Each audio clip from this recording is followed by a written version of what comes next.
Madame la présidente, monsieur le ministre, monsieur le président de la commission, monsieur le rapporteur, mes chers collègues, je voudrais commencer peut-être par vous dire : la promesse est tenue. Et quand je dis ça, je pense bien évidemment avec beaucoup d'émotion et d'affection à Marielle de Sarnez, avec laquelle nous aurions tellement voulu vivre ce moment et partager ce texte auquel elle a tellement contribué. Cet engagement tenu, nous pouvons aussi, bien sûr, en être fiers collectivement et solidairement. Il y a quelques mois, ici, dans cet hémicycle, nous votions les crédits de la mission Aide publique au développement, des crédits en augmentation pour la 4e année consécutive, preuve que cet engagement est pensé, construit et solide. Chaque année, en effet, depuis 2017, nous avons fait un pas supplémentaire vers l'aboutissement de la promesse présidentielle de porter notre aide publique au développement de 0,37 à 0,55 % du revenu national brut en 2022. Mais notre ambition ne s'arrête pas là, puisque nous sommes tous ici réunis dans l'intention de faire porter notre effort à 0,7 % dans les années à venir. Il conviendra, dans nos débats, de trouver la meilleure formulation, mais j'ai entendu à l'instant le rapporteur dire que l'objectif était de 0,7 pour 2025. En décidant un tel effort budgétaire, nous donnons la chance à la France de reprendre sa place de nation référente dans la lutte contre les inégalités mondiales, de redevenir la nation phare de la solidarité internationale et de rattraper le retard accumulé avec le Royaume-Uni notamment, qui a déjà investi plus de 0,7 % de son RNB dans l'aide au développement. Cet effort est bien loin d'être un simple symbole. Nous devons en mesurer la portée entière, alors même que le monde, et particulièrement les pays les plus vulnérables, n'ont jamais eu autant besoin de solidarité internationale. Il s'agit de lancer une dynamique forte de recomposition de l'orientation, de l'organisation et de l'efficacité de notre politique de développement. Parmi les avancées que porte ce texte, je pense d'abord à la définition claire des zones géographiques et des secteurs prioritaires. Comme l'avait souhaité la présidente Marielle de Sarnez, il était nécessaire que notre politique de développement cible mieux les espaces où l'effort doit être porté. C'est pourquoi je suis heureux, par exemple, de voir que le Sahel, si important pour la France, figure désormais parmi eux. Compte tenu des périls terroristes, sécuritaires, mais aussi politiques, c'est d'autant plus crucial d'apporter une aide ciblée et conséquente à cette région. Recomposition des espaces prioritaires d'abord, mais aussi recomposition des outils. L'AFD, par exemple, va pouvoir poursuivre sa mutation. L'AFD va grandir, l'AFD va intégrer de nouveaux opérateurs. Son travail est essentiel et doit se poursuivre toujours plus étroitement avec les différents acteurs, en particulier la société civile et les collectivités territoriales, qui voient leur rôle affirmé et qui seront amenés à s'investir toujours plus dans les années à venir. À ce propos, lors de nos travaux en commission, le gouvernement, et le ministre en particulier, a fixé comme ambition que l'action des collectivités en matière d'aide au développement soit multipliée par 2. Très attaché à la décentralisation, à la confiance portée dans l'action des collectivités, le groupe démocrate et apparenté salue cette ambition. Au même titre que les États, les collectivités ont un rôle important à jouer dans l'aide au développement. C'est ce que nous apprend l'essor de la coopération décentralisée et le multilatéralisme des grandes villes. Attention toutefois à ce que ce souhait puisse trouver toute sa traduction dans la réalité. L'extension du mécanisme des 1 % pour les mobilités va dans le bon sens, mais reste à notre sens un petit peu timide. Les moyens doivent ici être mieux proportionnés aux intentions.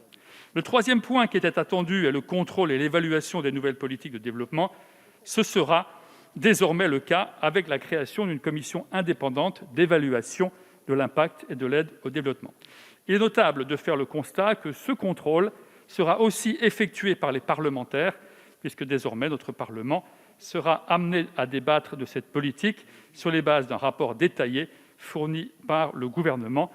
L'apport du Parlement permettra de suivre régulièrement et précisément les fonds alloués à l'aide au développement. Nous souhaitons également avoir plus de lisibilité et de transparence sur les indicateurs qui permettent de le mesurer. Cette loi tourne une page qui maintenait notre aide publique dans une suspicion quant à l'usage certain de fonds. On peut dire aujourd'hui que cette page est tournée. La force de ce projet de loi, c'est aussi de réaffirmer les objectifs stratégiques de la France en inscrivant la diplomatie environnementale et climatique au cœur de sa politique de développement. Pour le groupe démocrate, l'intégration des politiques éducatives et culturelles comme prioritaire constitue encore une avancée, comme l'inscription des droits des enfants, grâce notamment à l'engagement de mon collègue Sylvain Waserman. Nous ferons de nouvelles propositions, notamment sur les mutilations sexuelles et sur les enfants soldats. Notre groupe a également été entendu sur la prise en considération des élus locaux des Français de l'étranger comme partenaires de la politique de développement. Il a également été sur la prise en compte de la mobilité internationale des jeunes comme priorité sectorielle. Au mouvement démocrate, nous pensons que nous pouvons aller encore plus loin et refonder les politiques publiques relevant de la mobilité internationale. Je voudrais aussi saluer l'action commune des parlementaires pour faire avancer le sujet ancien des biens mal acquis, sujet sur lequel nous sommes mobilisés depuis de nombreuses années. Une première étape a été franchie en commission, mais nous proposons de préciser encore un peu mieux les modalités de cette restitution. Nous faisons des suggestions en ce sens, en phase avec la proposition de loi votée au Sénat sous l'impulsion de Jean-Pierre Sueur, que je salue ici. Je tiens également à rendre hommage à la proposition de faire de la mise en place d'un état civil fiable un axe fort de notre politique. La lutte contre ce qu'on appelle les enfants sans identité a même fait l'objet d'un rapport édifiant en commission des affaires étrangères, aux côtés de l'Assemblée parlementaire de la francophonie et d'autres pays déjà présents. La France a raison de s'attaquer à un sujet aussi douloureux, à un sujet aussi scandaleux, comme vient de le dire Jean-Louis Bourlanges. Cet engagement pour une résolution multilatérale des grandes problématiques de notre temps est d'ailleurs une vraie marque de fabrique de notre diplomatie, une marque caractérisée dans ce projet de loi. D'une manière générale, parmi les avancées concrètes qui ont pu être actées, il faut également noter l'action déterminée en matière de santé, à l'heure où le monde entier fait face à une épidémie jamais vue jusqu'alors. Enfin, je voudrais saluer la mise en cohérence de l'ambition de ce texte avec les moyens humains nécessaires pour sa mise en œuvre. Il n'y aurait en effet rien de pire que de verser des fonds sans qu'ils ne puissent être investis rapidement et efficacement sur le terrain.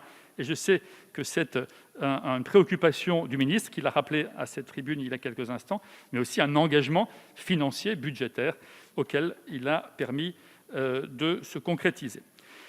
À notre sens, cette cohérence ne doit pas s'arrêter là. Ce qui découle en effet de ce projet de loi, c'est bien l'affirmation de la politique de développement commun comme le bras de la diplomatie de la France, comme le ministre vient de le rappeler. Après la première lecture, nous pensons qu'il est encore nécessaire et tout à fait possible de concrétiser un certain nombre de points encore en suspens.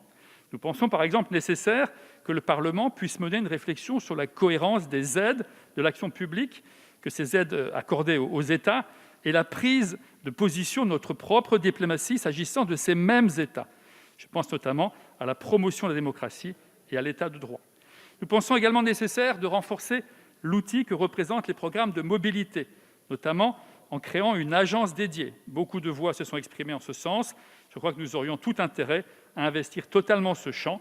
Il ne s'agit pas là uniquement de mobilité des étudiants, mais aussi la mobilité des jeunes, des volontaires, des talents, des professionnels et donc des compétences.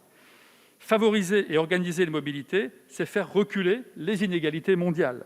C'est vrai quand un Français apporte des compétences particulières dans un pays qui n'en dispose pas, mais c'est vrai aussi au regard d'un étranger qui peut se former en France et qui met ensuite à profit son expertise pour son propre pays. Enfin, je crois que nous gagnerions à souligner cette ambition en inscrivant dans la loi l'objectif que nous poursuivons tous, celui d'atteindre, dans un avenir proche, les 0,7% du RNB consacré à l'aide au développement. Monsieur le ministre, vous l'avez rappelé, il s'agit bien d'un changement de braquet au service d'une nouvelle ambition. Vous-même, vous avez tenu bon. Je me souviens ici, ça a été rappelé par Jean-Louis Bourlanges et d'autres, des doutes très largement exprimés lors de votre première intervention à la tribune de 2017. Vous avez tenu bon, nous avons tenu bon. Aujourd'hui, l'engagement du président de la République va être tenu là, et je tiens à le rappeler, où ses prédécesseurs ont renoncé. Monsieur le ministre, nous nous félicitons de voir réaffirmer que la politique française de développement devient un marqueur fort de notre reconnaissance internationale.